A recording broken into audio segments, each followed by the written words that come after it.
Gum, bakit hindi ka pa nag-asikaso? Bakit? Ipinapapunta tayo doon sa may kabilang barangay. Gaano daw dun?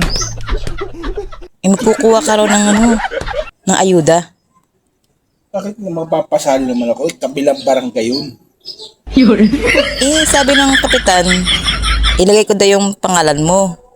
Bakit mga palagay naman ako doon ay kabila nga yun eh. Wala naman tayo yung malayo na yun, kabilang barangay na yun.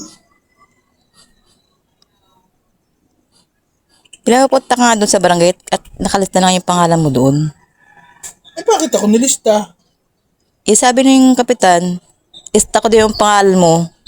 Ilista ko daw yung mga asawa na mga supot. Mga supot. Mga supot.